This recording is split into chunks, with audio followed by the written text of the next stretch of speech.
Voilà, gloire au Seigneur. Que Dieu vous bénisse à chacun. Merci à Dieu pour la grâce qu'on a d'être là ensemble ce soir. Je vous avoue, je suis un peu fatigué, mais je sais que quand on vient là, pour annoncer la parole de Dieu, les forces reviennent. On renouvelle nos forces dans la marche. J'aimerais vous dire avant tout, avant qu'on puisse méditer ensemble la parole du Seigneur ce soir, j'aimerais vous dire, parce que je l'ai sur mon cœur, c'est tout simple, j'aimerais vous dire que Dieu vous aime. Et que si cette réunion a lieu ce soir, et que si ce message qui va être annoncé, eh bien, sera annoncé, ce n'est pas dans un but de faire peur à quiconque, de vous troubler. Le simple but de ce message, c'est vous rappeler l'amour de Dieu pour vous. Il est écrit dans la deuxième épître de Pierre, au chapitre 3, verset 1er, ces mots.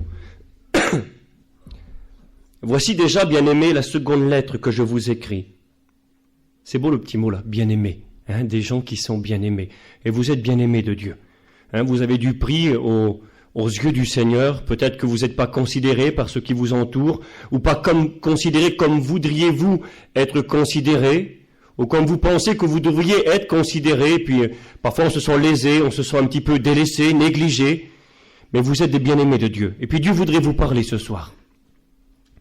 Voici déjà, bien-aimés, la seconde lettre que je vous écris. Dans l'une et dans l'autre, je cherche, écoutez bien, je cherche à éveiller par des avertissements votre saine intelligence.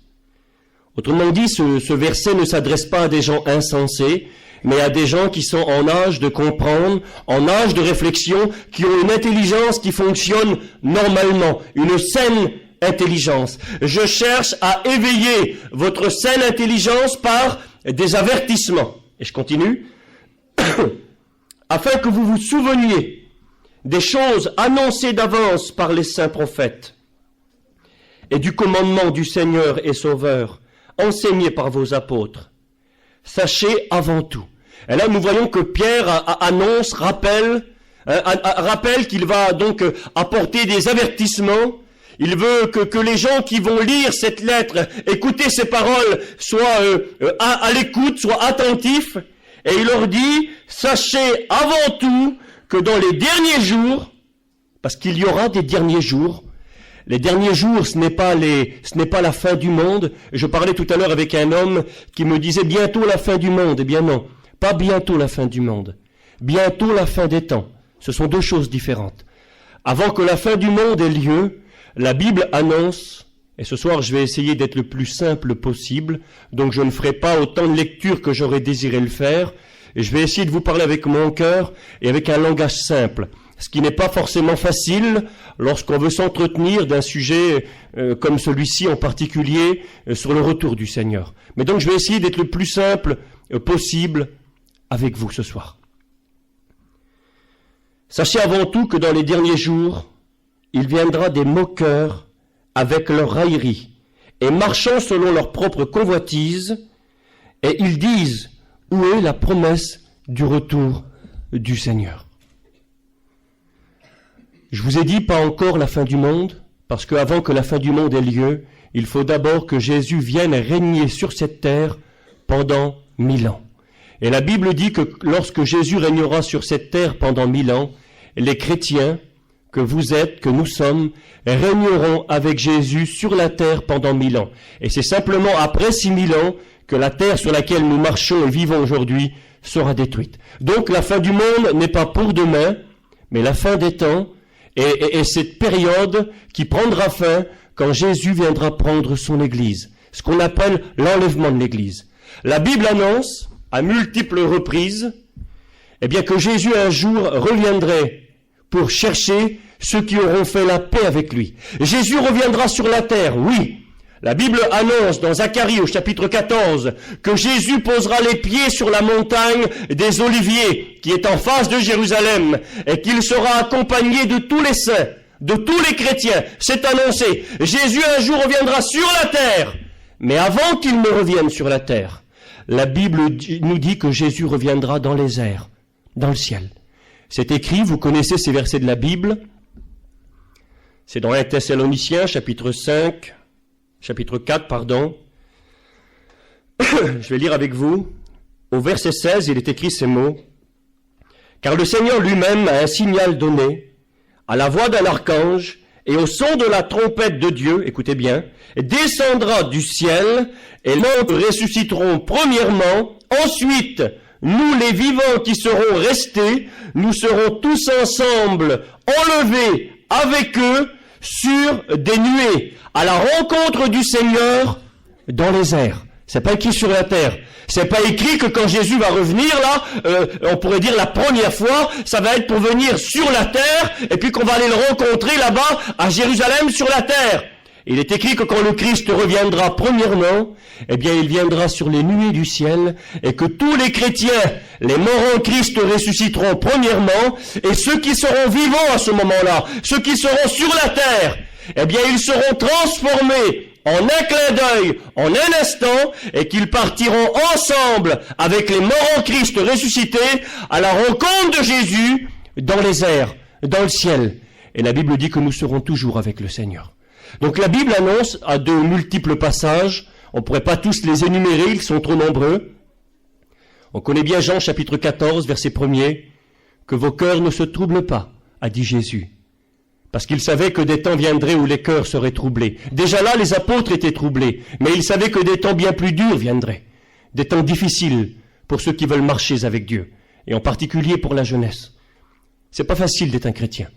Pour tout le monde, mais encore plus dur pour les jeunes garçons, les jeunes filles. Le monde attire, le monde appelle avec toutes ses convoitises, avec toute sa séduction, et c'est difficile d'être un chrétien, c'est vrai. Alors Jésus va dire que vos cœurs ne se troublent pas, que vos cœurs ne s'alarment pas, mais croyez en Dieu, croyez en moi, dit Jésus. Je m'en vais, c'est vrai, je m'en vais, vous préparez une place. Mais quand je m'en serai allé, et que je vous aurai préparé une place, alors je reviendrai, et je vous prendrai avec moi. Hein, ça c'est écrit dans la Bible. Dans quelques jours va venir Noël, dans 3 semaines environ. Et puis là on va fêter la Noël. Alors Noël c'est quoi ? Noël, c'est une commémoration de la première venue de Jésus sur la terre. Avant que Jésus ne vienne, eh bien, les prophètes avaient annoncé la venue du Seigneur. C'est écrit dans Ésaïe chapitre 7, verset 14, Ésaïe chapitre 9, verset 15, Michée chapitre 5, verset 1er. Enfin, plein de passages de l'Ancien Testament annonçaient la venue de Jésus, sa première venue. Le psaume 22, Ésaïe 53, annonce les souffrances du Christ. 700 ans, 800 ans, 1000 ans à l'avance, avait été annoncée la première venue de Jésus. Qu'il viendrait à Bethléem, Ephrata. Il y avait 2 Bethléem en Israël. Et la prophétie disait, Michée 5, verset 1er, que Emmanuel, Dieu parmi les hommes, le Fils de Dieu viendrait naître à Bethléem, Ephrata, en Judée. Et puis là, donc 700 ans plus tard, Jésus va naître à Bethléem, en Judée. La prophétie avait annoncé qu'il viendrait d'Égypte, et Jésus a été en Égypte. Et la prophétie avait annoncé, qu'il mourrait crucifié sur une croix, alors qu'à l'époque, on ne crucifiait pas les gens sur les croix. La Bible avait annoncé la première venue de Jésus, et tout ce qui a été écrit à son sujet s'est accompli au littéral. Mais il y a encore plus de versets qui annoncent sa seconde venue. Le Christ va venir un jour chercher ceux qui lui appartiennent, ceux qui ont fait la paix avec lui. Alors, est-ce que nous pouvons dire ce soir, est-ce que nous avons réellement des éléments qui nous permettent de dire que la venue de Jésus peut être imminente? On écoute souvent les prédicateurs qui disent « Le Seigneur revient bientôt, soyez prêts ». Le fameux verset de Amos, chapitre 4, verset 12, « Préparez-vous à la rencontre de votre Dieu ». Il y aurait bien à dire sur ce verset, mais on écoute souvent ces mots. Il faut être prêt. Et puis il y a des jeunes qui sont là, qui ont peut-être une vingtaine d'années, 19 ans, 21 ans, et puis qui ont un jour compris le message de Dieu. Certains même s'étaient baptisés, engagés avec Dieu, et puis ce soir sont là et puis ont délaissé.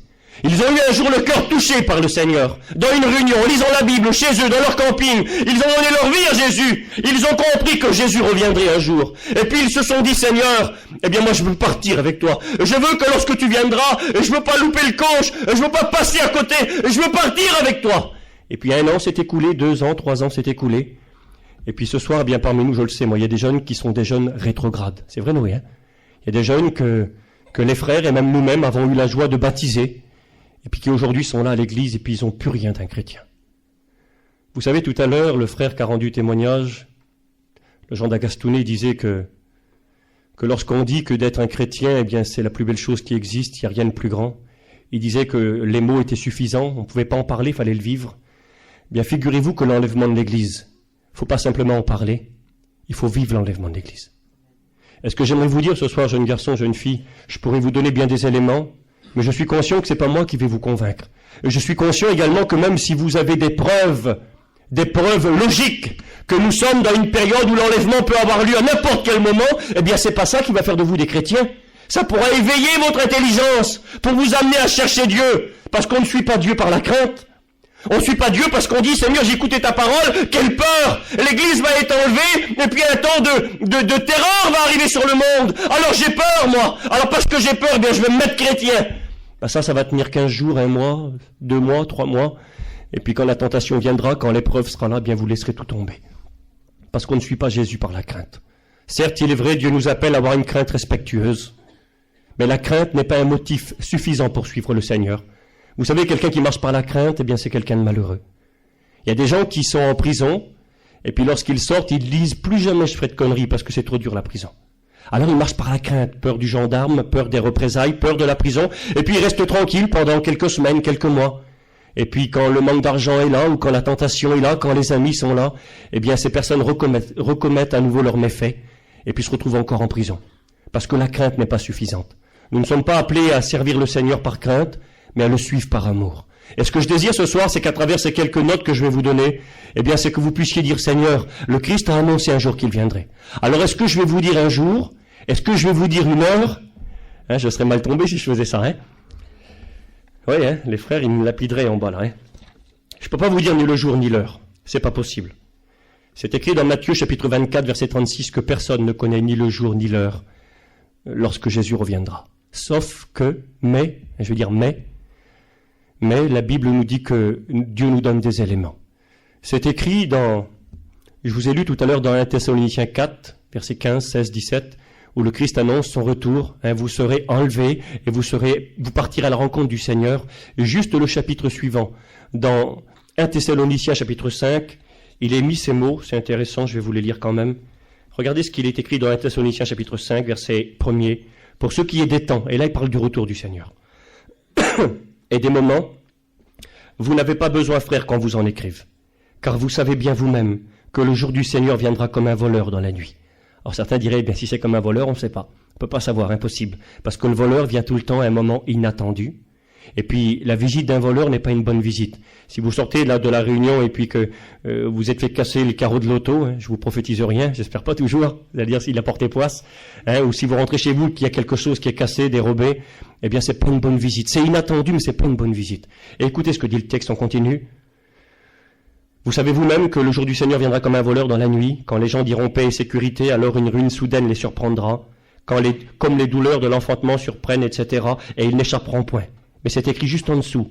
Mais vous, là il parle à des chrétiens, mais vous, frères, vous n'êtes pas dans les ténèbres pour que ce jour vous surprenne comme un voleur. Vous êtes tous des enfants de la lumière et des enfants du jour.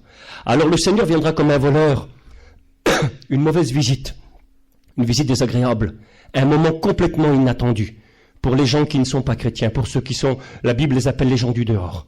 Mais pour ceux qui sont chrétiens, ce jour ne sera pas comme un voleur. Ça ne sera pas d'abord une mauvaise visite, ça sera une bonne visite. Et puis, ça ne sera pas un moment inattendu. C'est vrai qu'on ne peut pas connaître ni le jour, écoutez-moi, ni l'heure. Mais le Seigneur nous donne des éléments. Nous sommes les enfants de la lumière. Et vous savez, quand on est éclairé, on sait où on met les pieds, on sait où on va. Essayez de rouler dans la nuit avec un véhicule sans lumière, eh bien le premier fossé, premier virage, il y aura un accident, on ne sait pas où on va. Mais quand les phares de la voiture sont allumés, quand les phares du camion sont allumés, on voit la direction, le chemin s'éclaire. Au fur et à mesure qu'on avance, eh bien ça s'éclaircit devant nous. Et Dieu nous a donné des éléments. C'est écrit dans Daniel 12, verset 4, « Toi, Daniel, tiens secrètes les paroles, ces paroles, cette révélation que tu as reçue, et celles se livrent jusqu'au temps de la fin. Plusieurs alors liront ces paroles, et la connaissance augmentera. » Alors Daniel avait reçu des révélations, c'était un prophète. Et Dieu lui dit des choses étranges. Il lui dit, Daniel, eh bien, ces paroles écrites dans un livre. Et puis les gens de ton époque vont rien comprendre. Mais à la fin des temps, eh bien, ceux qui liront, eh bien, ces textes, eh bien, auront de la connaissance, comprendront les choses. Et ce soir, je vais vous parler un petit peu de Daniel également. Daniel nous donne des éléments pour comprendre en quel temps nous sommes. Est-ce que le retour du Seigneur peut se faire aujourd'hui? Est-ce que nous avons des bases, des preuves? Qu'est-ce que dit la Bible à ce sujet? Je vais vous donner quelques éléments. Je ne sais pas trop comment m'y prendre, hein, c'est un peu brouillon, mais c'est pas grave ça. Je vais vous lire un texte dans la parole de Dieu, qui est assez difficile à comprendre, mais qui en réalité, si on lit Daniel justement, on va lire dans l'Apocalypse au chapitre 13. Mais si on lit Daniel, parce que Daniel avait dit que dans les derniers temps, des gens liraient son livre et que alors la connaissance augmenterait. Alors j'aimerais lire avec vous dans l'Apocalypse au chapitre 13, verset 1er. Parce que j'ai compris quelque chose. Si je ne peux pas dire le jour et l'heure à laquelle Jésus doit revenir, la Bible me dit comment ça sera. Écoutez-moi. La Bible me dit comment ça sera quand l'Église sera enlevée. Qu'est-ce qui va arriver après? Qu'est-ce qui va se passer? Qu'est-ce qu'il va y avoir sur la terre? Alors la Bible nous dit qu'est-ce qu'il va y avoir sur la terre. Et puis j'ai compris ça, moi. C'est que plus on aura des éléments de la proximité, eh bien de l'accomplissement de ces prophéties, plus on sera près du retour de Jésus. Alors il est écrit dans l'Apocalypse 13, verset 1er, « Puis je vis monter de la mer... » Vous allez voir, c'est un peu étrange comme lecture. Une bête qui avait 10 cornes et 7 têtes. Et sur ces cornes, 10 diadèmes. Et sur ces têtes, des noms de blasphème. La bête que je vis était semblable à un léopard. Ses pieds étaient comme ceux d'un ours. Elle a été trop près des centrales nucléaires à Gien là-bas. C'est pour ça que c'est une bête un peu bizarre. Sa gueule comme une gueule de lion. Le dragon lui donnait sa puissance, son trône et une grande autorité. Alors, lorsqu'on lit ça dans l'Apocalypse, et je vis une bête monter de la mer, elle a 10 cornes, elle a 7 têtes, c'est une drôle de bête, ça. Je me souviens, Paillon avait prêché à Gien, et puis il avait parlé de toute l'Apocalypse, chapitre par chapitre, mais sans détailler.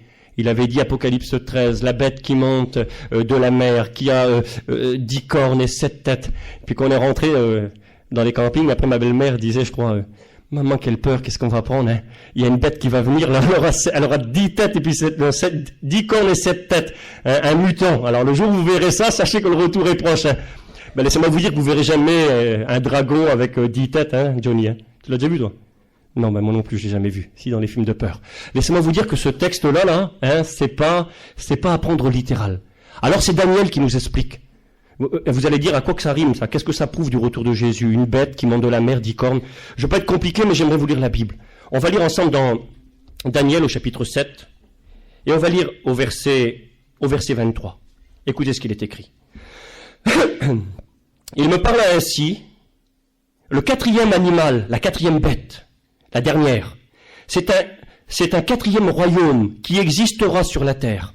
Il sera différent de tous les royaumes, et il dévorera toute la terre, il la foulera et il la brisera. Et écoutez bien le verset 24 là, important, parce que cette 4e bête, elle a quelque chose de spécial dans Daniel. Elle a 10 cornes. Elle a 10 cornes comme dans l'Apocalypse. Elle a 10 cornes, elle a 7 têtes. Alors qu'est-ce qu'elle a? Et il va dire là, les 10 cornes, ce sont 10 rois qui s'élèveront de ce royaume. Les 10 cornes, ce sont 10 rois. Alors là, on comprend que cette bête-là, c'est pas un animal qui va venir faire peur à l'humanité et dévorer les hommes. La Bible dit que cet animal que prophétise Jean dans l'Apocalypse et dont Daniel parle, cet animal, c'est important, vous allez comprendre ensuite, hein, qui monte de la mer. Et dans la Bible, la mer représente les nations. Toutes les nations du monde, la Russie, les États-Unis, l'Europe, la France, l'Espagne, l'Allemagne, c'est une bête qui vient des nations. Elle ne vient pas d'Israël, elle vient des nations. Et cette bête qui monte là, eh bien ça sera un grand royaume. Un grand royaume, le texte dit là, qui foulera toute la terre. Un grand royaume qui foulera toute la terre et qui sera composé de 10 régions. Il y aura 10 personnes, la Bible annonce là, hein, que lorsque l'Église sera enlevée, un homme viendra, et c'est ce que dit le texte, un homme qu'on appelle l'Antéchrist, qui est l'ennemi de Dieu, l'ennemi du Christ.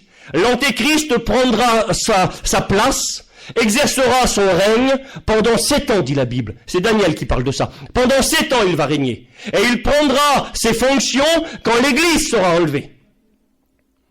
Cet homme sera un tyran. Il sera le maître du monde entier. Mais la Bible dit que le royaume dans lequel l'Antéchrist sera le maître sera un royaume mondial, et que ce royaume mondial sera partagé en 10 grandes régions. 10 régions, 10 cornes, 10 rois, 10 régions. Un royaume mondial avec l'Antéchrist à sa tête. Alors déjà là, il y a une note qui est intéressante. Est-ce qu'aujourd'hui la Terre est séparée en 10 régions ? Est-ce qu'aujourd'hui la Terre est un grand royaume avec 10 parties différentes ? Peut-être que vous dites non. Eh bien si. Figurez-vous que, je ne veux pas être compliqué, mais c'est la réalité. Ceux qui dirigent le monde ne sont pas nos présidents. On pourrait y croire, mais c'est pas ça. Bientôt les élections présidentielles en France, c'est pas les présidents qui dirigent le monde. Ceux qui dirigent le monde, eh bien, ce sont la franc-maçonnerie. La franc-maçonnerie, je ne vais pas rentrer dans les détails. Et à leur tête, il y a des hommes qui s'appellent les Illuminati, et ces gens, eh bien, rendent des cultes aux démons, adorent les démons, et reçoivent les directives des démons. Et c'est eux qui dirigent le monde. Et aujourd'hui, si vous allez aux États-Unis, là-bas à New York, à l'ONU, ça veut dire Organisation des Nations Unies, c'est-à-dire toutes les nations sont unies ensemble, là-bas à l'ONU, il y a un bureau. Et ce bureau s'appelle le Club de Rome. Et il y a 10 hommes qui siègent dans ce bureau. Et ces 10 hommes dirigent le monde entier. Et ce que je vous dis, c'est pas de l'intox, c'est pas pour vous dire n'importe quoi, mais c'est authentique. Il y a des sources, il y a des preuves à l'appui. Le Club de Rome, composé de 10 personnes, ont partagé la Terre en 10 grandes régions. 10 biorégions, 10 grandes régions, et ces 10 personnes-là, eh bien, sont ceux qui dirigent le monde aujourd'hui. La Terre aujourd'hui est répertoriée en 10 grandes régions, avec 10 personnes qui les dirigent, comme le texte de l'Apocalypse l'avait annoncé. La Bible annonce, je continue dans Apocalypse 13, donc on continue la lecture ensemble. Ce royaume existe, 10 grandes régions, et la Bible dit, « Et je vis l'une de ces têtes comme blessée à mort, mais sa blessure mortelle fut guérie. Remplie d'admiration, la terre entière suivit la bête. La bête est un empire mondial, mais aussi une personne, qui est l'Antéchrist. Et ils adorèrent le dragon, parce qu'il avait donné l'autorité à la bête. Et ils adorèrent la bête en disant, qui est semblable à la bête, et qui peut combattre contre elle? Et il lui fut donné une bouche qui proférait des paroles arrogantes et des blasphèmes. Et il lui fut donné le pouvoir d'agir pendant 42 mois, pendant 3 ans et demi. Et la Bible dit que cette bête, là, l'Antéchrist, eh bien, va dominer tous les hommes. L'Église sera enlevée et lui prendra sa place, sa fonction. Et quand il prendra sa fonction, il va essayer, il va jouer ses dernières cartes. C'est écrit dans Apocalypse 12 que lorsque l'Église serait enlevée, Satan serait précipité sur la terre. Et qu'il donnerait du pouvoir à la bête, afin que Satan joue ses dernières cartes. La Bible dit qu'il sera animé d'une grande colère, et qu'il fera tout pour arriver à ses fins. Et le but final de Satan, c'est de surveiller le monde entier, écoutez-moi, ça va être important, c'est de surveiller le monde entier, afin d'amener le monde entier à l'adorer. Le but premier de Satan, c'est pas la destruction des hommes. C'est écrit dans Jean chapitre 10, verset 10, que Satan, il vient pour dérober, égorger, détruire. C'est vrai, Satan veut la désolation, Satan veut la destruction. Mais ce que Satan veut avant tout, c'est être adoré. Il veut que vous l'adoriez, il veut que vous le serviez, il veut que le monde entier l'adore. Satan a proposé au Christ, quelle audace, lorsqu'il a tenté Jésus. Il a dit à Jésus, si tu te prosternes et m'adores, je te donnerai tout le royaume du monde. Satan veut être adoré. Satan veut prendre la place de Dieu. C'est pour ça qu'il est devenu Satan. Satan était un ange de Dieu. C'était un chérubin, protecteur aux ailes déployées. Il servait Dieu. On trouve ça dans Ésaïe 14 et dans Ézéchiel 28. Satan servait Dieu. Satan aimait Dieu. Mais la Bible dit que l'orgueil a été trouvé en lui. Il a voulu être l'égal de Dieu. Il a voulu être adoré comme Dieu. Et Satan a été précipité, il est devenu le diable, le calomniateur, l'accusateur, il est devenu un ange déchu, un démon. Mais il n'en était pas ainsi au départ. Et donc Satan fait tout pour être adoré. Et dans cette période-là, qui s'appelle la grande tribulation, quand l'Église sera enlevée, Satan jouera cette dernière carte pour que le monde entier l'adore. Et il va user de tous les moyens possibles. Les gens seront obligés de l'adorer. Dieu laisse libre. Vous n'êtes pas obligés de servir Dieu. Vous n'êtes pas obligé de l'adorer, mais Satan va vous obliger. Déjà aujourd'hui. Mais quand l'Église sera enlevée, il imposera aux hommes. On va au-devant d'un empire dictatorial. Vous savez, il y a eu la Deuxième Guerre mondiale, il y a eu Hitler, c'était un dictateur, et on était obligé de le servir, obligé de le suivre, sinon c'était la mort. Hitler a exercé une responsabilité sur une partie du monde, mais il n'a pas régné sur le monde entier. L'Antéchrist lui va régner sur le monde entier, et il va tout faire pour arriver à ses fins. Alors Seigneur, est-ce que l'on va au-devant d'un empire dictatorial? Est-ce que Seigneur, il y a des éléments aujourd'hui qui montrent que bientôt on n'aura plus de liberté? Parce que quand l'Antéchrist va venir régner, eh bien il va enlever les libertés de chacun. Vous ne pourrez plus faire ce que vous voulez, vous ne pourrez plus aller où vous voudrez. Il va surveiller chacun afin que tout le monde l'adore et adore Satan. Et si vous ne le ferez pas, la Bible dit, il y a les versets à l'appui, c'est dans l'Apocalypse, je crois au chapitre 22, la Bible dit que les gens seront décapités, qu'on leur coupera la tête. C'est intéressant peut-être de faire attention à ces versets, j'aimerais le lire un instant. Ici, Apocalypse 20, excusez-moi.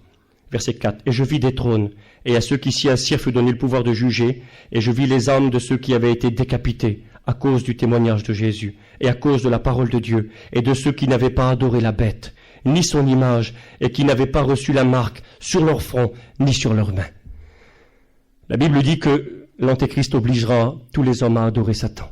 Et ceux qui ne voudront pas seront décapités. C'est écrit noir sur blanc. Alors, est-ce qu'aujourd'hui on a des éléments? Eh bien, il y a de cela déjà plusieurs années maintenant, aux États-Unis. Il y a des camps qui ont été mis en place, j'avais écrit quelques mots là, des camps militaires, ils existent, ils sont prêts, ils sont aux États-Unis depuis déjà presque 10 ans. Et le but de ces camps, pourquoi? Regardez, j'ai noté, le but de ces camps servent ou serviront pour les défectueux, ceux qui ne sont pas dans la norme, ceux qui ne sont pas comme tout le monde. Alors qu'est-ce qu'ils auront ces gens? Pour les défectueux, et on y effectuera là des manipulations de pensée, et si on n'arrive pas à manipuler ces gens, il y aura une mise à mort des irréductibles. Ça veut dire qu'ils ont tout préparé. Aujourd'hui, il y a des camps militaires qui existent aux États-Unis, et il y a de cela quelques années en arrière, des wagons entiers de guillotines, étaient, transités aux États-Unis pour être entreposés dans ces camps militaires. Ce que je vous dis, c'est authentique. Et pourtant, aux États-Unis, on ne pratique pas la mort par décapitation.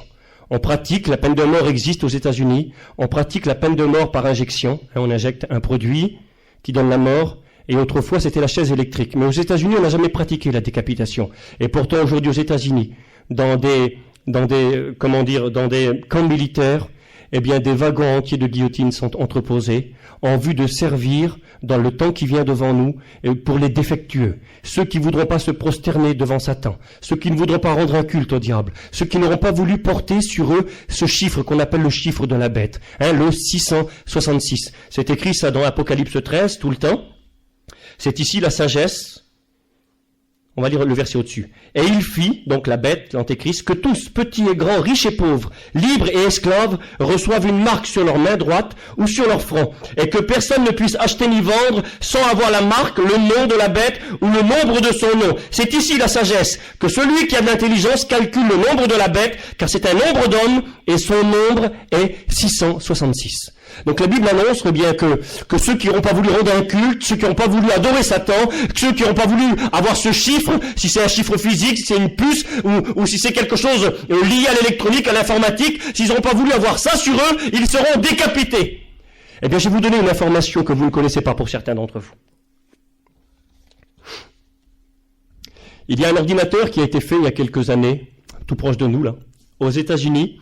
C'est un ordinateur super puissant. Pas un ordinateur comme vous avez chez vous, un portable, non, un ordinateur super puissant.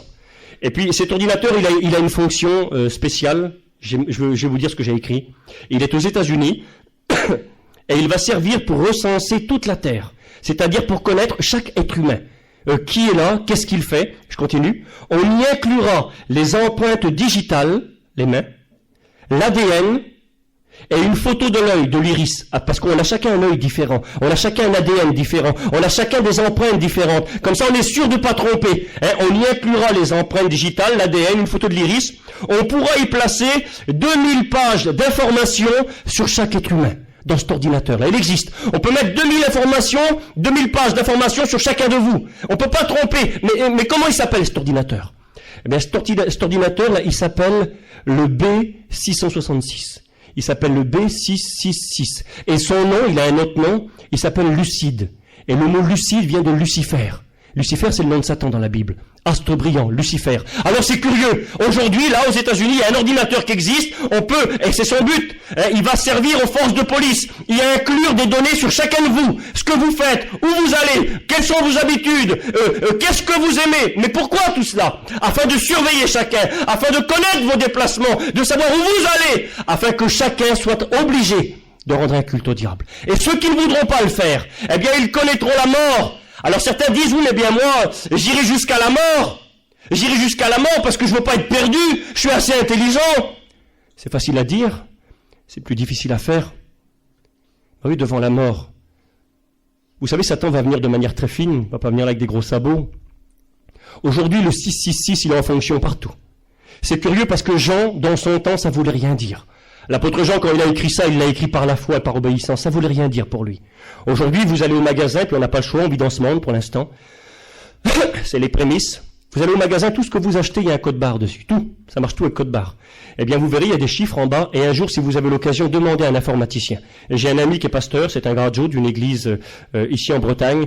Et il a parlé avec un informaticien, puis lui a demandé, ces codes barres là, expliquez-moi leur fonction et expliquez-moi tout ça. Et l'informaticien lui a expliqué, voyez les 3 barres les plus longues au départ et au milieu. Eh bien, c'est 3 chiffres. Ah bon? Et c'est quel chiffre? Parce que c'est curieux, c'est pas écrit là sur les codes barres. C'est les seuls qui n'y a pas écrit de chiffres. Et c'est 3 chiffres. Et ces 3 chiffres, c'est 6, 6, 6. Et l'informaticien expliquait au pasteur, si on mettrait 6, 5, 4, 6, 8, 2, ça marcherait pas. Il faut que ça soit ce chiffre obligatoirement. Donc tout ce qu'on achète aujourd'hui, là, tout marche par code barre. Le 666, il est d'actualité. Maintenant, l'Internet, c'est aussi courant, hein. Tout le monde va sur Internet, tout le monde s'en sert. Alors, pour entrer sur Internet, il faut faire www.com. Obligé de faire le W. Alors, le V, parce que en romain, hein, dans la Bible également, en grec, en hébreu, mais dans les lettres romaines, les lettres sont aussi des chiffres. Et le V, là, hein, le V qu'on voit parfois, c'est la lettre 5. Et puis avec un 1 devant, ça fait la lettre 6. Et W, eh bien selon les dires des savants, W, ça fait le chiffre 6.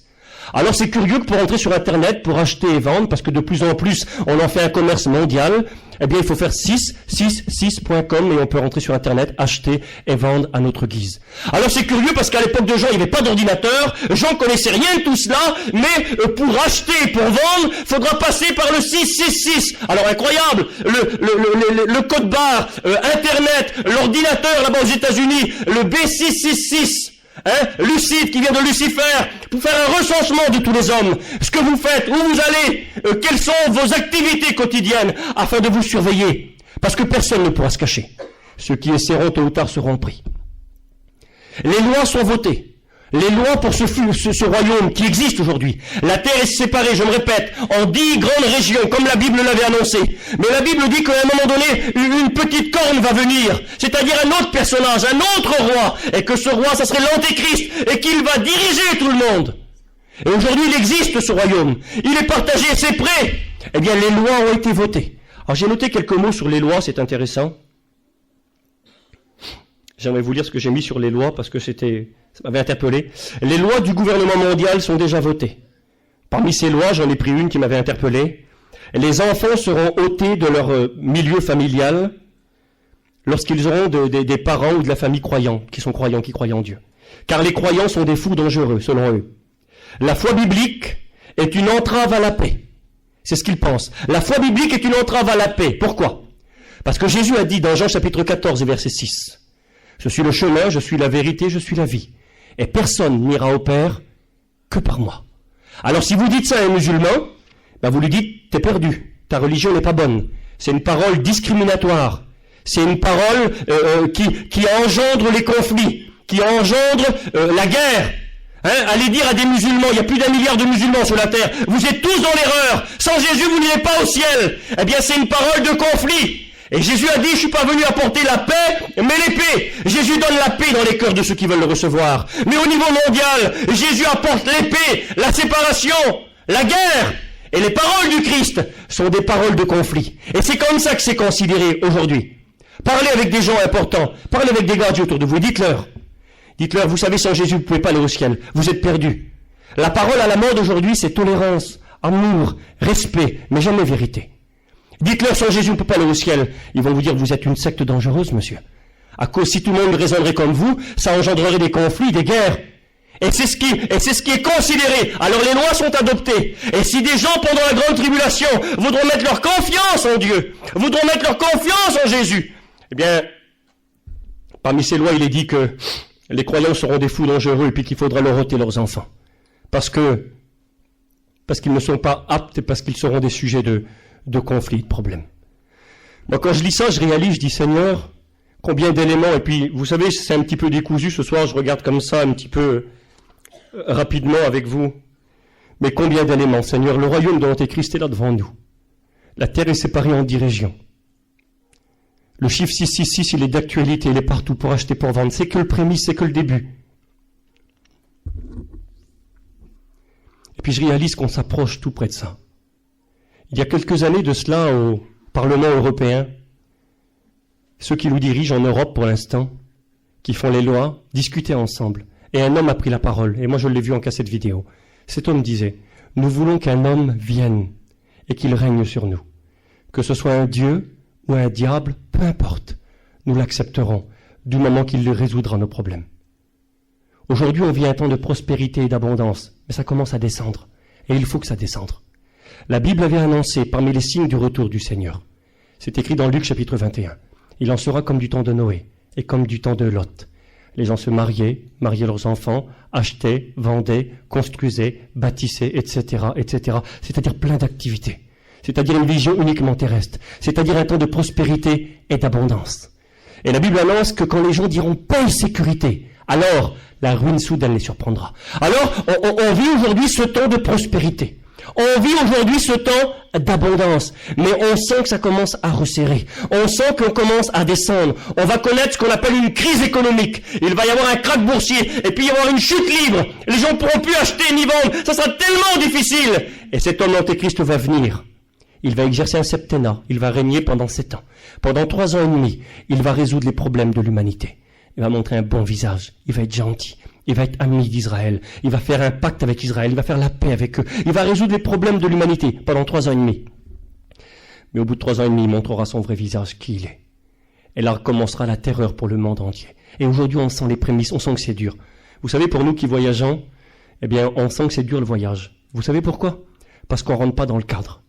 Aujourd'hui, tout le monde est surveillé. Les boîtes aux lettres, autrefois, il y a de cela 3-4 ans, derrière 5 ans, il y avait des adresses, hein, c'était, je sais pas moi, rue des Tourterelles, rue de ce que vous voulez, c'était des adresses comme ça, les adresses des maisons. Hein. Eh bien, on a enlevé tout ça, on les a gardées, mais on a rajouté un numéro. Parce que c'est plus facile de mettre un numéro dans un ordinateur que de mettre un nom. Rue des Tourterelles, c'est trop long. Numéro 7, 22, je sais pas moi, ou 29 610, que vous voulez derrière, c'est très facile à répertorier. Parce que chacun est surveillé. La Terre est quadrillée, surveillée, il y a des satellites dans le ciel qui tournent constamment au-dessus de nous, qui font des photos, qui surveillent tout le monde. Ils surveillent tous nos déplacements, ce que l'on fait, et nous on dérange, parce qu'on a une mobilité. Et c'est pour ça que les lois sont contre nous. Et puis je vous prophétise rien de mal, pour la SNIT, bon courage. Hein, je crois pas que ça va aller en s'améliorant. Pas simplement parce que c'est en France, c'est parce qu'on rentre pas dans le cadre. On peut pas nous surveiller. On est là, demain on est à Marseille, demain on est en Paris, puis ça va pas. Parce que le gouvernement qui vient devant nous est un gouvernement dictatorial. Les gens seront obligés de suivre l'Antéchrist, de le servir. Et ceux qui voudront pas, eh bien connaîtront la mort. Alors comment se déplacer? Pas possible. Les gens doivent être sur place. Tous les déplacements. Le téléphone, de plus en plus. J'écoutais Sarkozy à la télévision. Je pense pas que c'est l'Antéchrist au passage, je pense pas du tout. Mais je l'ai écouté parler à la télévision. Il est dans cette pensée. Et, excusez-moi, il parlait avec une journaliste. Et puis, il disait qu'il voulait mettre des caméras un peu partout en France. Des caméras supplémentaires dans les rues, dans les villes, dans les magasins, partout. Afin de surveiller ce que faisaient les gens. Alors, la Gandhi, elle a répondu, la journaliste, mais monsieur, c'est quand même dangereux. La liberté des gens n'est plus respectée. Hein, la liberté personnelle n'est plus... Et puis Sarkozy rigolait, disait, mais madame, vous risquez rien, vous êtes quelqu'un d'honnête, vous êtes quelqu'un de bien, vous. Les gens bien ne risquent rien. C'est bien qu'on mette des caméras. Alors ils jouent sous le coup des attentats. Vous avez vu les attentats, les terroristes, les gens ont peur. Alors il expliquait, vous avez vu en Angleterre, hein, il y a eu un attentat en Angleterre, ils avaient mis des bombes il y a 2-3 ans en arrière, là, et dans le métro, puis ça avait explosé. Et puis donc, ils ont vite retrouvé le responsable parce que tout est surveillé, parce qu'il y a des caméras partout. Alors Sarkozy dit, vous voyez, c'est une bonne chose. Alors ils vont jouer le coup de la sécurité. Ils vont dire, c'est pour votre bien, comprenez. C'est une bonne chose. Hein. Vous êtes des gens bien, vous êtes des gens sérieux, vous risquez rien. Tant que ceux qui nous dirigent nous respectent, même qu'il y a des caméras partout, nous qui sommes chrétiens, on n'en a rien à faire. Ils peuvent voir nos vies, ils peuvent nous surveiller, on n'a rien à cacher, on craint rien. Mais si demain c'est un dictateur qui règne, et qui peut tout surveiller, qui peut voir tout ce qui se passe dans les rues, Qui surveillera nos discussions?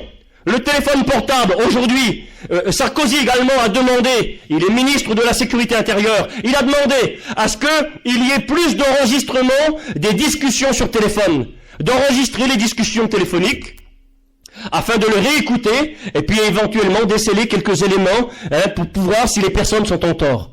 Tant que tout est bien, ça va. Mais demain, quand l'antéchrist va régner, eh bien, on sera surveillé, les caméras partout, le téléphone en surveillance constante.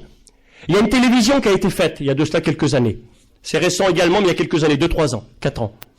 On l'appelle la télévision, alors je vais chercher son nom parce qu'il est un petit peu difficile, je l'ai écrit. La télévision bidirectionnelle interactif. Bidirectionnelle, ça veut dire 2 directions interactifs. Alors qu'est-ce que ça veut dire ça? Cette télévision, c'est une technologie qui existe aujourd'hui, qui a été créée et qui a à l'intérieur d'elle, c'est incorporé une caméra à l'intérieur de cette télévision. Et cette caméra permet de voir ce qui se passe chez vous. Vous avez vu, les télés, c'est pas cher. Hein. Plus que jamais, c'est presque gratuit une télévision. Alors, ils ont des systèmes à l'intérieur qui permettent de surveiller ce qui se passe chez les gens. Puis vous avez vu maintenant tout le monde, hein.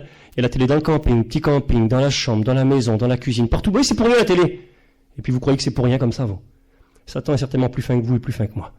Tout est préparé. Surveillance totale. Déplacement. Qu'est-ce qu'ils font? Qu'est-ce qu'ils disent? Où vont-ils? Un soupçon de foi. Un soupçon de croyance en Jésus. Arrêter, interpeller, individu dangereux. Et tout est mis en place aujourd'hui. Et là, je suis pas en train d'être un paranoïaque, de me faire peur de tout, mais je sais que c'est vrai.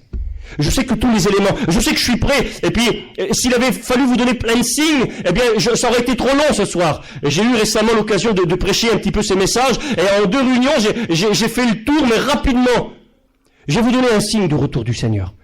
Pour moi, déjà, le fait que tout ce royaume antéchrist qui vient devant nous et tous ces éléments qui nous sont donnés, pour moi, c'est une preuve tangible que le retour du Christ est proche. C'est pas des choses à venir, c'est pas des technologies à découvrir, c'est des choses qui existent aujourd'hui. Tout est prêt, tout est mis en place. Ils l'attendent, ils l'appellent, ils mettent tout en place. Les gens sont préparés à la révolte, préparés à l'incrédulité. Parlez de Dieu, on se moque de vous. On peut parler de tout. On peut parler des insanités, on peut parler de choses grossières, je sais pas ce que vous voulez. Tout est bien, tout est bon. Parler du bouddhisme, de l'hindouisme, parler des religions orientales, je sais pas, du yoga, c'est bien, c'est bon. Parler de Jésus-Christ, parler de la Bible. Vous êtes quelqu'un qui est plus dans le coup. C'est pas la mode d'être un chrétien. C'est pas la mode d'appartenir à Dieu. La Bible dit que ce sera des temps difficiles et puis tout se prépare. Et j'aimerais vous dire 2 points encore, puis je vais arrêter. Parmi les signes du retour du Seigneur, l'un des signes les plus importants, il y en a plein, mais que j'aime particulièrement, c'est dans Luc 21. Le Seigneur Jésus va prophétiser sur Jérusalem. Écoutez, je vais essayer de passer, c'est très simple, et en quelques secondes. Jésus est à Jérusalem avec ses disciples, et puis les disciples sont avec lui près du temple, et ils regardent les pierres du temple, et c'est beau. Des grosses pierres, là, une grosse muraille. Le temple était beau, il y avait des pierres qui pesaient plus de 500 tonnes, c'était énorme, c'était très grand, très beau. Et puis Jésus regarde ces pierres, avec eux Jésus s'en va, et puis il va au mont des Oliviers. Et là il parle avec les disciples. Écoutez-moi, quelques minutes encore. Puis Jésus parle avec les disciples et il dit, voyez tout ce que vous voyez là. Eh bien, il ne restera pas pierre sur pierre qui soit renversée.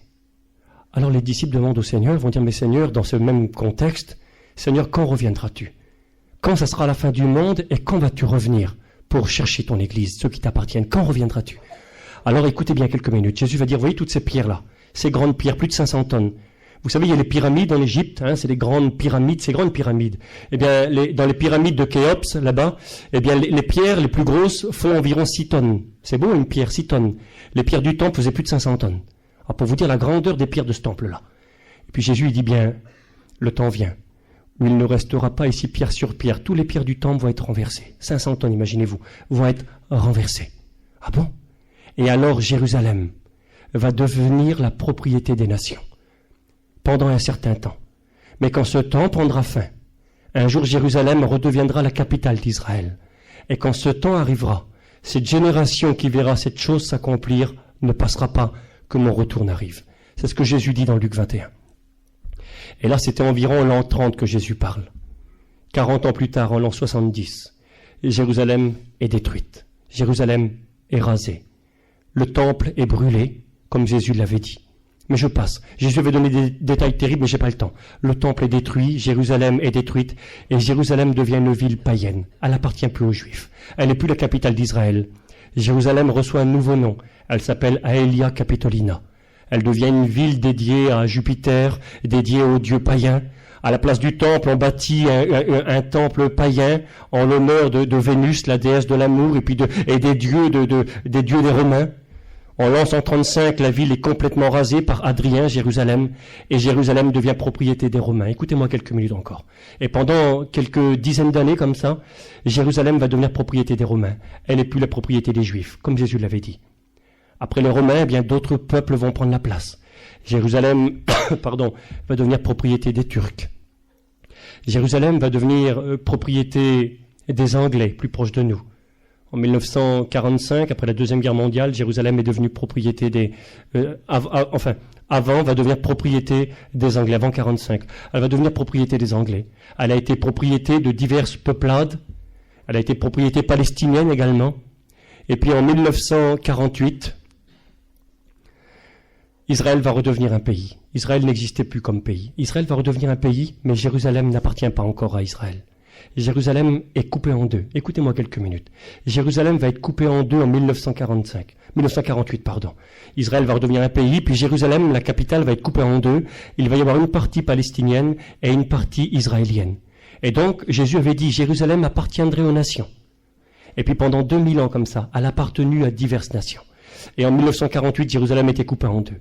Il a fallu attendre juin 1967. La guerre qu'on appelle la guerre des 6 jours. Les Arabes vont attaquer Israël en juin 67 et cette guerre va durer 6 jours. Et c'est durant cette guerre-là, en 1967, que Jérusalem, qui était séparée en deux, va redevenir la capitale d'Israël. La prophétie de Jésus s'accomplissait.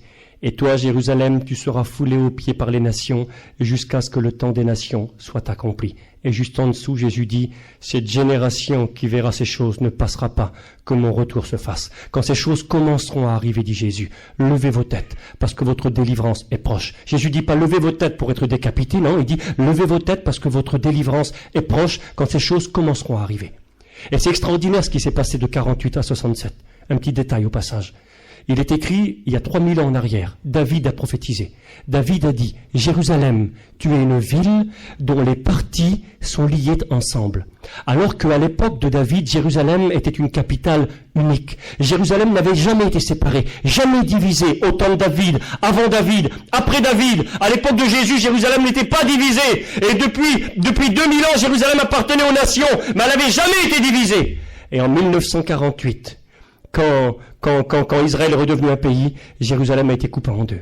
La prophétie de David s'accomplissait. Il y a 3000 ans, Jérusalem, tu es une ville dont les parties sont liées ensemble. Ça s'est accompli au littéral, en 1948, en 1967, tout près de nous. Eh bien, Jérusalem est redevenue la capitale d'Israël. Et le Seigneur a dit, cette génération, vous pourrez lire chez vous Luc 21, qui verrait ces choses s'accomplir, ne passerait pas, que mon retour ne se fasse. Et un dernier point, puis on va prier le Seigneur. C'est une prophétie que j'avais entendue il y a de cela quelques années. C'est une Grady qui a reçu cette prophétie. Il y a de cela peut-être 70-80 ans en arrière de nous.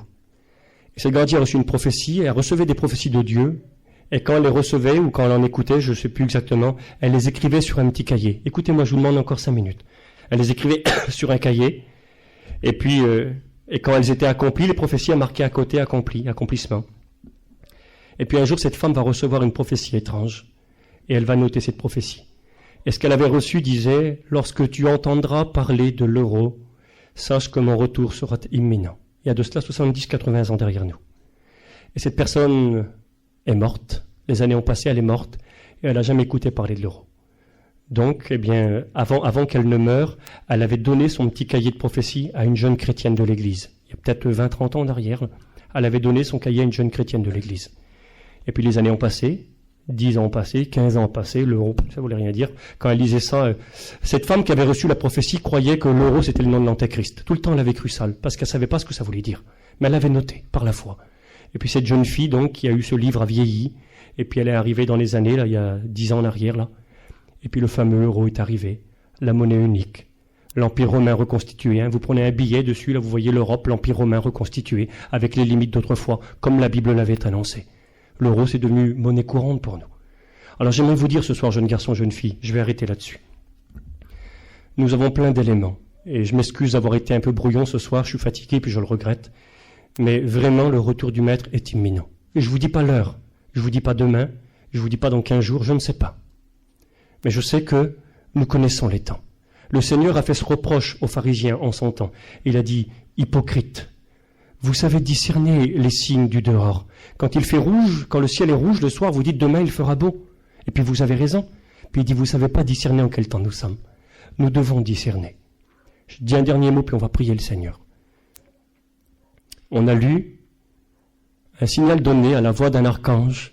Les morts en Christ vont ressusciter en premier. Nous, les vivants, nous serons transformés et nous partirons avec eux à la rencontre du Seigneur dans les airs. Le texte dit, nous serons enlevés. Nous serons enlevés à la rencontre du Seigneur dans les airs. Eh bien, ce mot enlevé, on le retrouve dans un autre texte que j'aimerais vous partager. C'est lorsque l'apôtre Paul va être arrêté. Écoutez une minute, on va prier. Lorsque Paul va être arrêté, parce qu'il est chrétien, parce qu'il croit en Jésus, il va être emmené pour se défendre devant le Sanhédrin, qui était un parti religieux. Et puis là, on va le mettre, imaginez la scène 2 minutes, on va mettre l'apôtre Paul au milieu là. Et il y a tout le Sanhédrin qui est autour de lui. Ils étaient composés de 72 hommes environ, avec le souverain sacrificateur et puis les gens qui étaient là. Alors, Paul est là, il y a 70 personnes autour de lui, minimum. Et puis la Bible dit que, comme le débat avançait, quand Paul a donné les arguments de pourquoi il était condamné, eh bien, la Bible dit que le conflit va devenir si intense que tous les gens vont se jeter sur Paul pour le tuer. Écoutez-moi. Ils vont se jeter sur Paul. Il est là au milieu. Au moins 70 hommes se jettent sur lui pour le tuer, le mettre à mort. Et la Bible dit ces mots. Le soldat qui était là, voyant cela, la Bible dit, saisit l'apôtre Paul. C'est le mot enlevé, le même mot. Enleva, saisit l'apôtre Paul, et il le plaça dans la forteresse. Parce que sinon il aurait été déchiqueté, sinon il aurait été mis en pièces, il aurait été tué. Et c'est le même mot. C'est pour nous faire comprendre quelque chose. C'est pour nous faire comprendre que quand Jésus va revenir pour enlever les siens, ça va être pour les saisir avec force, pour les arracher d'un danger imminent et pour les placer en sécurité. Arraché là, il aurait été déchiqueté, mis en pièces, mais le centenier, le soldat, va le saisir, l'attraper et il va le mettre dans une forteresse en sécurité. Eh bien, le Christ va venir très bientôt. Et la colère est là, il est tout devant nous. Le monde entier rend un culte à Satan, puis il va à plein gosier, court à tête baissée dans le mur. Ils ne savent pas ce qui les attend. Un temps de désolation sans précédent. Jésus a dit que ce sera un temps comme la terre n'en a jamais connu. Et puis les anciens nous en ont parlé, et puis les vieux pourraient vous le dire encore, qui ont connu la guerre, qui ont connu les camps, et toutes ces souffrances. 1 million de morts jetés dans les camps, 6 millions de juifs. Eh bien tout ça, en comparaison de ce qui attend le monde, eh bien c'est rien du tout. Le pire des cauchemars de l'humanité est devant nous. Mais pour les chrétiens, c'est le plus beau des rêves. Nous serons enlevés de ce danger imminent pour être placés en sécurité avec Jésus. On baisse nos têtes, on va prier. Que cette parole de soir soit pas un beau discours, parce que ça vaut rien du tout, ça. Je suis conscient que la majorité d'entre vous vont oublier rapidement ce qui a été dit. Et que ce soit pour vous ce soir un moyen de réflexion. Puis ces 10 éléments que j'ai pu vous donner, vous dire, Seigneur, c'est vrai, ta parole, elle est la vérité. Ce que tu dis s'accomplit toujours. Bientôt, ça va être la Noël, ça avait été prophétisé que Jésus viendrait, il est venu, mais c'est prophétisé qu'il reviendra. La Bible donne les temps, et ce soir, s'il vous plaît, jeunes garçons, jeunes filles, soyez pas des moqueurs. Je vous ai lu au départ, Pierre, il essaye d'éveiller votre intelligence, par des avertissements, tout en sachant qu'il y aurait des moqueurs. Ce soir, peut-être que tu dis, jeunes garçons, jeunes filles, mais je suis pas un moqueur, moi je me moque pas. Je crois que Jésus va revenir, et puis j'aime le Seigneur. Mais si tu vis dans le péché, t'es un moqueur. Si tu vis dans le compromis, t'es un moqueur. Si tu sers le monde, t'es un moqueur. Le moqueur, c'est celui qui connaît la parole de Dieu, mais qui n'en tient pas compte. Le moqueur, c'est celui qui connaît la Bible, mais qui vit comme bon lui semble. La Bible dit que les 10 jeunes filles savaient que l'époux venait, mais il y avait 5 folles parmi elles. Ce soir, sois pas une folle, sois pas un fou. Tu es averti, tu sais.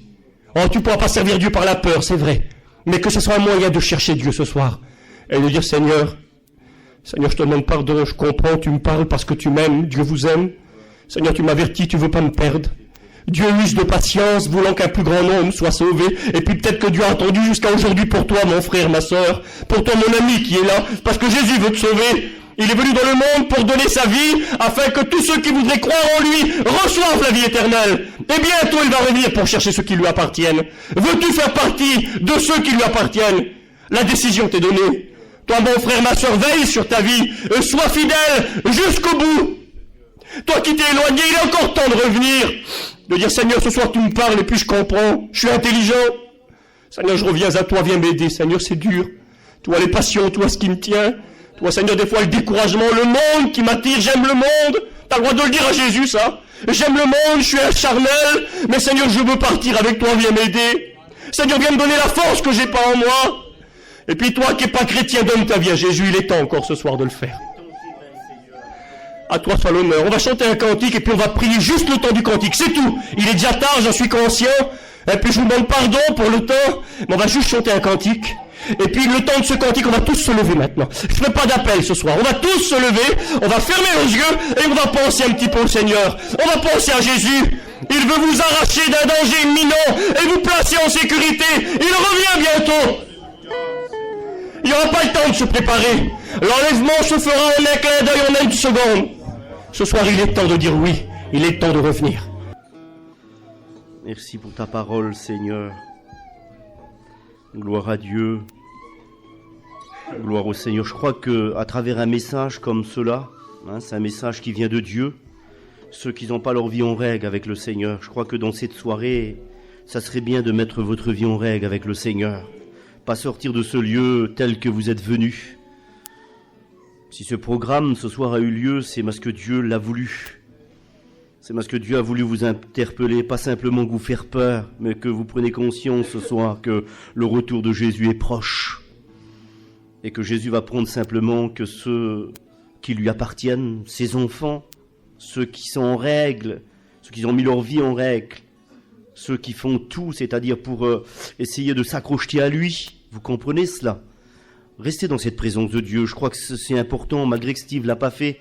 Mais s'il y a des personnes ce soir qui ont besoin de mettre leur vie en règle, je crois que c'est important de le faire, de ne pas laisser partir ces gens comme cela. On ne veut pas que Dieu nous fasse un reproche de dire dans cette soirée, il faut les faire, c'est-à-dire un appel, il fallait que les gens prennent conscience, qu'ils mettent leur vie en règle, qu'ils lèvent la main et qu'ils se donnent à moi. Dans cette soirée, donnez votre vie à Jésus. Mettez votre vie en règle avec Jésus. N'ayez pas honte surtout d'élever la main et de dire ce qu'il va dire mon copain ou ma copine. Si vous sentez que Dieu vous a parlé dans cette soirée, je vous en supplie dans le nom de Jésus, faites-le ce soir, pendant que toutes les têtes sont baissées. Personne vous a baissé vos têtes, la jeunesse. Il n'y a pas de spectacle ce soir, baissez vos têtes. On veut donner un moment ce soir à Dieu. On veut donner un moment au Saint-Esprit ce soir. On ne veut pas regarder la montre ce soir. On veut tout simplement donner ce soir accès au Saint-Esprit. On veut donner le temps au Saint-Esprit ce soir de saisir votre cœur. De mettre votre vie en règle avec Dieu. De ne pas sortir de ce lieu tel que vous êtes rentrés. Jeunes, vous courez un danger ce soir. Et si ça serait dans cette nuit, on ne sait pas l'heure ni le jour, nous, mais si ça serait dans cette nuit que le Seigneur reviendrait, est-ce que vous êtes prêts ce soir, ou prêts à partir avec lui? Alors si vous ne l'êtes pas ce soir, pendant que toutes les têtes sont baissées, pendant que le Saint-Esprit travaille les cœurs, levez votre main ce soir. Gloire au Seigneur, levez votre main, toutes les têtes sont baissées. Levez, gloire à Dieu, il y a des mains qui se lèvent, il y a plein de mains, gloire au Seigneur. Levez votre main, il y a encore des mains ce soir, gloire à Dieu. Les rétrogrades ce soir, remettez votre vie en règle avec le Seigneur. Levez votre main aussi. Il y a plein de mains ce soir qui se lèvent. Ça veut dire que ces mains-là, ils n'ont aucune valeur, mais c'est le cœur ce soir qui a été touché. Le cœur ce soir qui a été touché. Est-ce qu'il y a encore des mains ce soir? Levez vos mains, n'ayez pas honte. Je vais demander à David ce soir, viens David. David, viens prier le Seigneur pour ces personnes. Gloire à Dieu.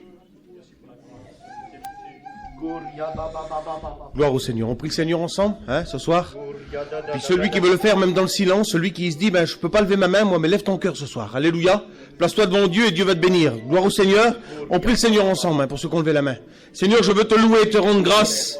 Je veux te dire merci, Seigneur. Merci pour ta puissance qui est au milieu de nous. Merci pour ton esprit qui agit, Seigneur. Merci pour ta parole qui a été prêchée, cet effet qui se fait dans les cœurs. Merci parce que tu bouleverses les vies, Seigneur. Merci, Seigneur, parce que tu ranimes les consciences. Et Seigneur, dans cette soirée, nous te faisons confiance, Seigneur. Tu es un Dieu d'amour, un Dieu miséricordieux. Et dans cette soirée, tu désires bénir, tu désires sauver, tu désires, Seigneur, délivrer. Et dans cette soirée, Seigneur, tu désires ramener celui qui est loin de ta bergerie. Seigneur, bénis tous ceux qui sont là. Bénis ceux qui ont levé la main. Bénis ceux qui prennent un engagement avec toi. Après une bonne réflexion, Seigneur. Merci pour ceux qui ont accepté ta parole, Seigneur. Et à toi, on est la gloire de ce qui est fait. Je te dis merci, Jésus. Amen. Alléluia.